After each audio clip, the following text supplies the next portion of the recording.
What's up, everyone? Welcome back to the channel. If you're new here, I'm Caden. This is my channel. And today we're doing a Lazy Sunday mystery. Now, if you don't know what that is, or you haven't seen the previous one, I'll link it in the description below. But essentially, I'm going to go through this social media feed of mine. I have a page I follow that gives me cool, weird, interesting stories. We're going to pick one, investigate it, see what we can find out about it. But before we do anything, today is September 11th, and I do want to put my condolences out there for those who lost their lives or lost someone they loved due to that tragic event. Alright guys, without further ado, let's jump in. Okay, so I found the story. I found an interesting one. Let me share my screen. Murder, suicide, and tragedy. 9 of history's most mysterious cruise ship disappearances. Okay, Amy Lyn Bradley's haunting 1998 cruise. When the Bradley family boarded the cruise ship called Rhapsody of the Seas on March 21st, 1998, they were looking forward to a fun family vacation. But 2 days later, their 23-year-old daughter, Amy Lyn, vanished. Amy's father, Ron, last saw her sitting on the deck of their stateroom. When he looked again, Amy was gone. The family started to get worried as the day progressed and they couldn't find her, but the Rhapsody of the Seas crew refused to cancel the docking at their port. I'm not sure how to pronounce that. Curacao? Not sure. Curacao. When we discovered Amy missing, we begged the ship's personnel to not put the gangway down, to not allow anybody to leave the ship, her mother Iva told NBC, and they put the gangway down anyway. The Bradley family never saw Amy again, but over the years, a number of people have reported spotting the missing woman around the Caribbean. And each sighting is more disturbing than the last. Oh, jeez. Yeah, okay, here's a picture of her that is very scandalous. Okay.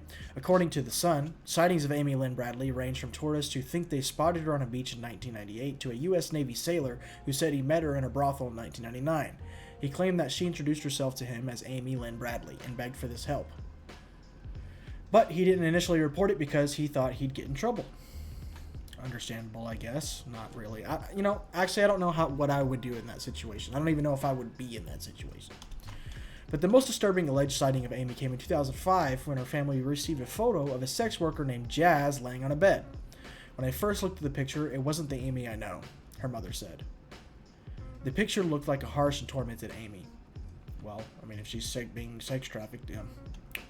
As such, Amy Lyn Bradley's parents remain convinced that this cruise ship disappearance was a kidnapping.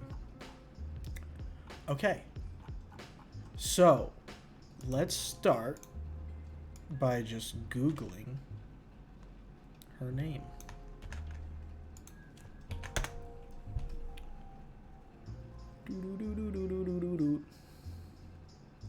Okay, let's read the Wikipedia. Okay, here's a little more information. When authorities were alerted that Amy was missing, the Netherlands Antilles Coast Guard conducted a 4-day search around the surrounding waters and along the cruise lines to no result. Authorities began to speculate that she may have fallen overboard and drowned, but investigators have rejected this theory as Amy was known to be a strong swimmer and searches turned up no sign of her. There have been possible sightings of her, which we know about.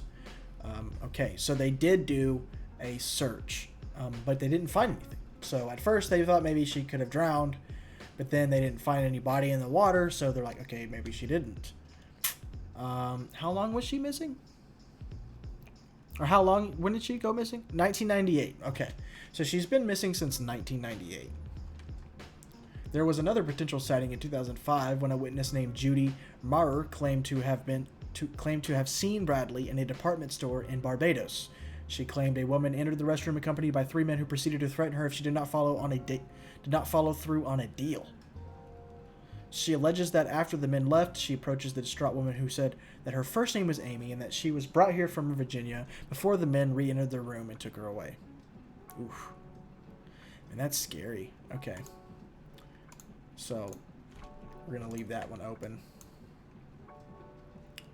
Oh, Jesus. Here's the FBI's file on her. I don't know if I want to click on that. Inquisitor.com. See if they have anything new. That's them on their vacation.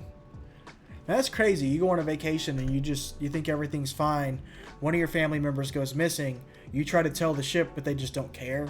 And then she's just gone forever. That's terrifying. Ranker.com.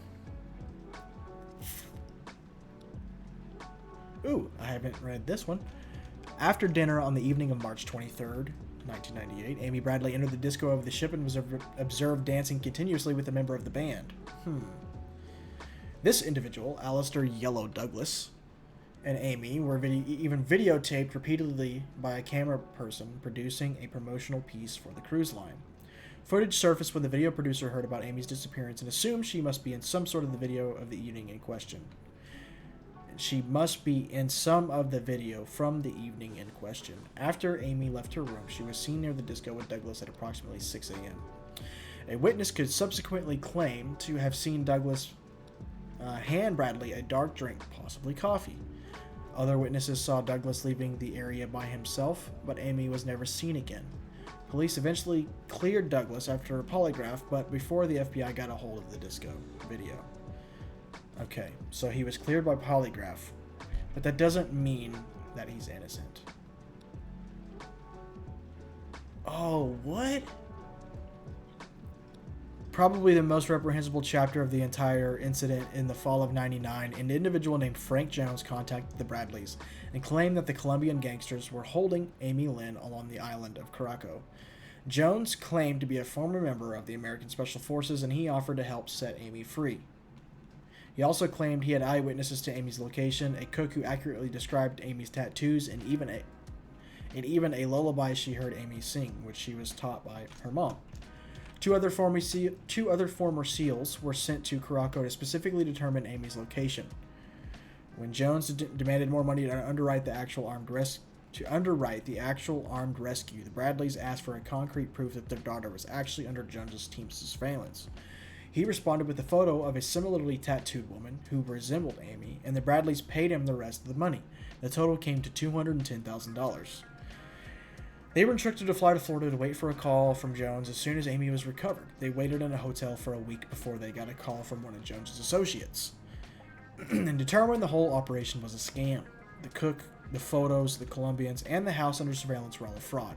Jones, who had never been in the Special Forces, eventually pled guilty to mail fraud and got a 5-year sentence. Holy Jesus. That's messed up. Okay. Even before Amy disappeared, there were a few odd instances around the ship. 3 of the waiters on the ship were quite friendly with Amy almost immediately. While the ship was docked in Aruba, one of them even asked Amy's father about her whereabouts by name. When asked why he was looking for her, he told Mr. Bradley that they, presumably members of the wait staff, wanted to take her to Carlos and Charlie's, the same bar that Natalie Holloway disappeared from in 2005. Natalie Holloway disappeared from in 2005. My bad. Amy subsequently told her father that the waiters gave her the creeps, and she didn't want anything to do with them.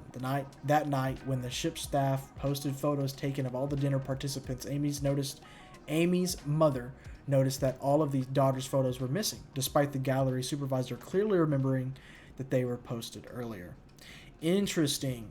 So not only did they refuse to look for her at first, there's also some weird stuff going on. After the Bradleys determined Amy was missing, they frantically asked the ship's purser to back the ship away from the dock and prevent any guests from leaving. They also requested an announcement to be made concerning Amy's disappearance. By the time a cursory search of the ship began, many of the ship's guests' staff had already left the vessel for the day. Boo. In late 2010, probably a result of environmental turmoil caused by Hurricane Thomas, a human jawbone washed up on a beach in Aruba. It was quickly determined to have no connection to Natalie Holloway, another woman who disappeared around the same time. Once local authorities determined the jawbone was not connected to Holloway, they ceased any further testing, despite the fact that Amy Lyn Bradley and up to as many as other 9 Caribbean vacationers were said to have disappeared in the 15 years prior to the Holloway case. Dang. I mean, they had DNA testing for about 10 years at that time. Maybe not 15, but 10 for sure. Okay, so that looks like the end of that. But what? I'm gonna look up Amy Lyn Bradley Cruise Company. What is this company's name? Is it in the Wikipedia? Royal Caribbean International. Let's put Royal Caribbean International and Amy Lyn Bradley.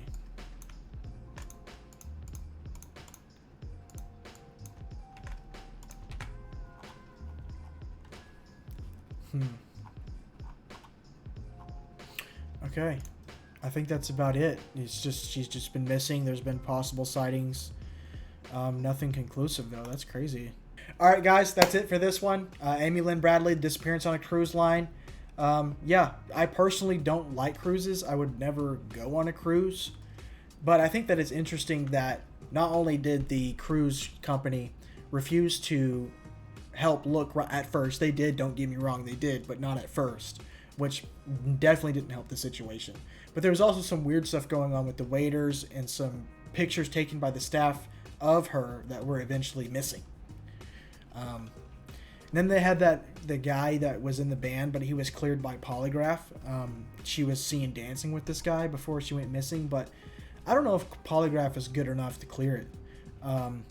All I know is if I was that family, I would be extremely upset and even